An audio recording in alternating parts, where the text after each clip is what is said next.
हरे कृष्णा। इस प्रकार श्री राधा की स्तुति करके जगत प्रभु श्री कृष्ण ने उन्हें प्राप्त किया। फिर तो सब देवता सश्रेक शस्त्रेक और शक्ति संपन्न हो गए।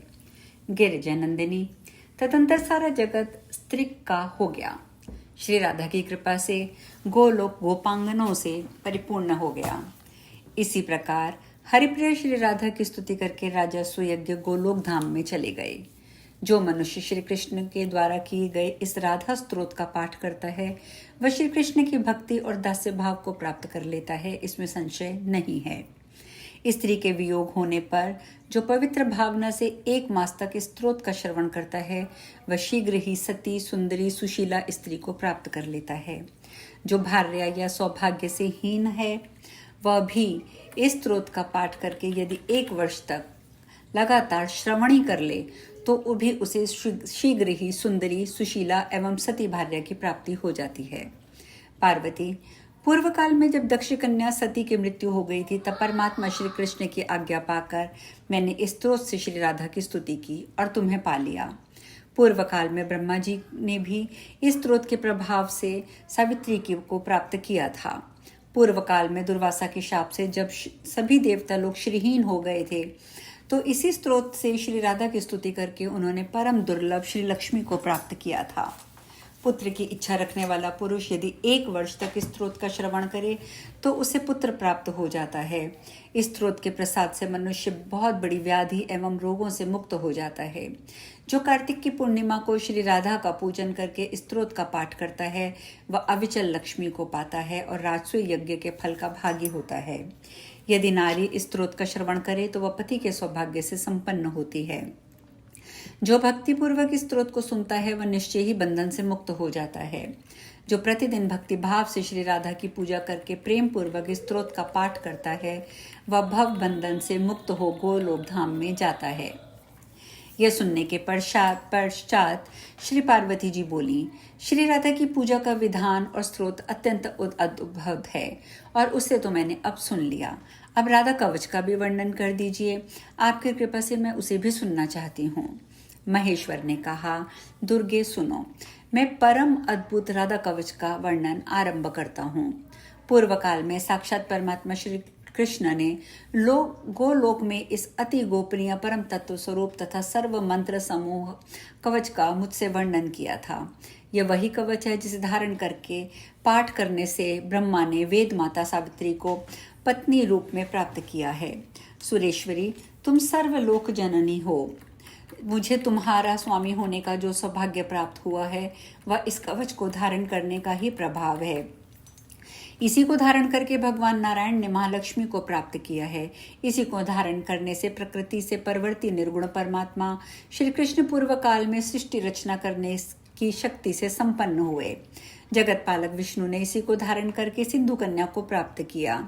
इसी कवच के प्रभाव से शेषनाग समस्त ब्रह्मांड को अपने मस्तक पर सरसों के दाने की भांति धारण करते हैं। इसी का आश्रय लेकर महाविराट प्रत्येक रोमकूप में असंख्य ब्रह्मांडों को धारण करते हैं और सबके आधार बने हैं। इस कवच का धारण और पाठ करने से धर्म सबके साक्षी और कुबेर धानाध्यक्ष हुए हैं। इसके पाठ और धारण का ही ये प्रभाव है कि इंद्र देवताओं के स्वामी तथा मनु नरेशों के भी सम्राट हुए हैं। इसके पाठ और धारण से ही श्रीमान चंद्रदेव राजसूय यज्ञ करने में सफल हुए और सूर्यदेव तीनों लोकों के ईश्वर पद पर प्रतिष्ठित हो गए।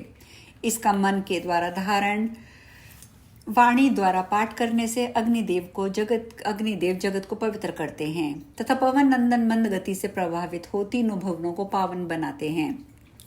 इस कवच को ही धारण करने का यह प्रभाव है कि मृत्युदेव समस्त प्राणियों में स्वच्छंद गति से विचरते हैं। इसके पाठ और धारण से ही सशक्त हो जन्मादग्नि परशुराम ने पृथ्वी को 21 बार क्षत्रियों से सूनी कर दिया था। कुंभज ऋषि ने समुद्र को पी लिया था। इसे धारण करके ही भगवान सनत कुमार ज्ञानियों के गुरु हुए और नर नारायण ऋषि जीवंत मुक्त एवं सिद्ध हो गए। इसी के धारण और पठन से ब्रह्मपुत्र वशिष्ठ सिद्ध हो गए। कपिल सिद्धों के स्वामी हुए। इसी के प्रभाव से प्रजापति दक्ष और भृगु मुझसे निर्भय होकर द्वेष करते हैं। कूर्म शेष को भी धारण करते हैं। वायुदेव सबके आधार हुए, वरुण सबको पवित्र करने वाले हो सके। शिवे इसी के प्रभाव से ईशान दिक्पाल और यम शासक हुए। इसी का आश्रय लेने से काल और कालाग्नि रुद्र तीनों लोगों का संहार करने में समर्थ हो सके। इसी को धारण करके गौतम सिद्ध हुए। कश्यप प्रजापति के पद पर प्रतिष्ठित हो सके और मुनिवर दुर्वासा ने अपनी पत्नी का वियोग होने पर पूर्व काल में देवी की कला स्वरूपा वसुदेव कुमारी एकांगनशा को प्राप्त किया। पूर्व काल में श्री रामचंद्र जी ने रावण के द्वारा हरी हुई सीता को इसी कवच के प्रताप से प्राप्त कर लिया। राजा नल ने इसी के पाठ से सती दमयंती को पाया। महावीर शंखचूड़ इसी के प्रभाव से दैत्यों का स्वामी हुआ। दुर्गे इसी का आश्रय लेने से वृषभ नंदीश्वर मुझको वहन करते हैं और गरुड़ श्रीहरि के वहन होकर रह गए। पूर्व काल में सिद्धों और मुनियों ने इसी के प्रभाव से सिद्धि प्राप्त की है। इसी को धारण करके महालक्ष्मी संपूर्ण संपदाओं को देने में समर्थ हुई। सरस्वती को सत्पुरुषों में श्रेष्ठ स्थान प्राप्त हुआ तथा काम पत्नी रति क्रीड़ा में कुशल हो सकी। वेद माता सावित्री ने इस कवच के प्रभाव से सिद्धि प्राप्त की। सिंधु कन्या इसी के बल से मर्त्य लक्ष्मी और विष्णु की पत्नी हुई। इसी को धारण करके तुलसी पवित्र और गंगा भुवन पाविनी हुई। इसका आश्रय लेकर ही वसुंधरा सबकी आधार भूमि तथा संपूर्ण शस्यों में संपन्न हुई।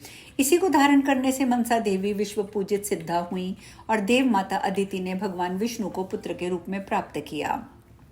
लोपामुद्रा और अरुंधति ने इसी कवच को धारण करके पतिव्रताओं में ऊंचा स्थान प्राप्त किया और सती देवहूति ने इसी के प्रभाव से कपिल जैसा पुत्र पाया। शत्रुपा ने जो प्रियव्रत और उत्तानपाद जैसे पुत्र प्राप्त किए तथा तुम्हारी माता मेना ने भी जो तुम जैसी देवी गिरिजा को पुत्री के रूप में पाया, वह इस कवच का ही महात्म्य है।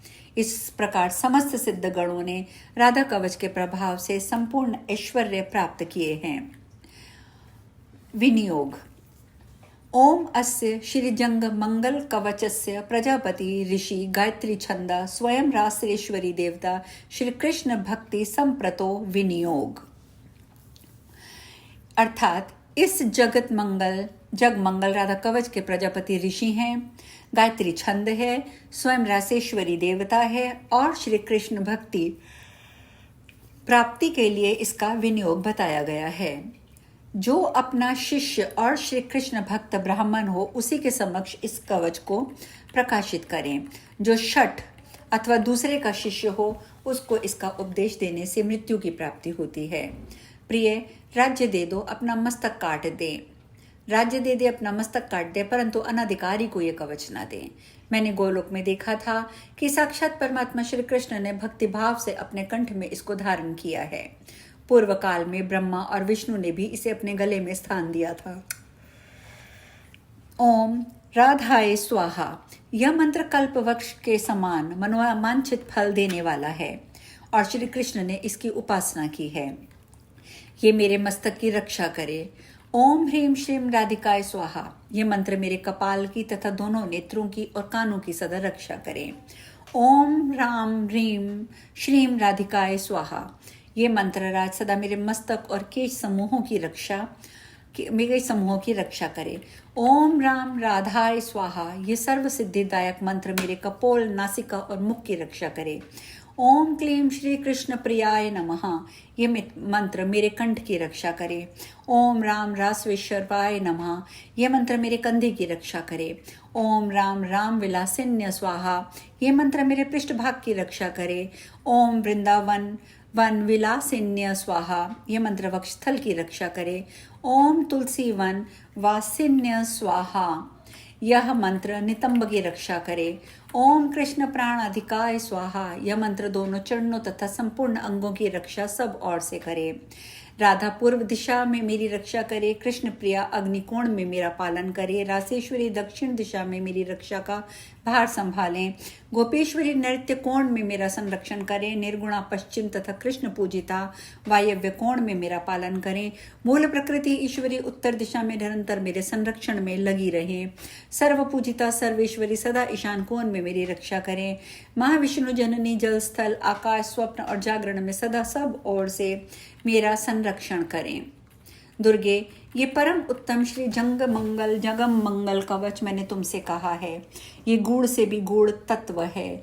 इसका उपदेश हर एक को नहीं देना चाहिए। मैंने तुम्हारे स्नेहवश इसका वर्णन किया है। किसी अनाधिकारी के सामने इसका प्रवचन नहीं करना चाहिए। जो वस्त्र, आभूषण और चंदन से गुरु की विधिवत पूजा करके इस कवच को कंठ या दाहिनी बाह में धारण करता है, वह भगवान विष्णु के समान तेजस्वी हो जाता है। 100 लाख जप करने पर यह कवच सिद्ध हो जाता है। यदि किसी को यह कवच सिद्ध हो जाए तो वह आग से जलता नहीं है। दुर्गे, पूर्व काल में इस कवच को धारण करने से ही राजा दुर्योधन ने जल और अग्नि का स्तंभन करने में निश्चित रूप से दक्षता प्राप्त कर ली थी। मैंने पहले पृथ्वी पुष्कर तीर्थ में सूर्य ग्रहण के अवसर पर सनत कुमार को इस कवच का उपदेश दिया था। सनत कुमार ने मेरु पर्वत पर संदीपनी को यह कवच प्रदान किया। संदीपनी ने बलराम जी को और बलराम जी ने दुर्योधन को इसका उपदेश दिया। इस कवच के प्रसाद से मनुष्य जीवंत मुक्त हो सकता है। अब इस मंत्र की आगे भी हम चर्चा करते रहेंगे और इसके बारे में और विस्तार से चर्चा करेंगे। आज कथा में यही विश्राम लेंगे। हरे कृष्णा।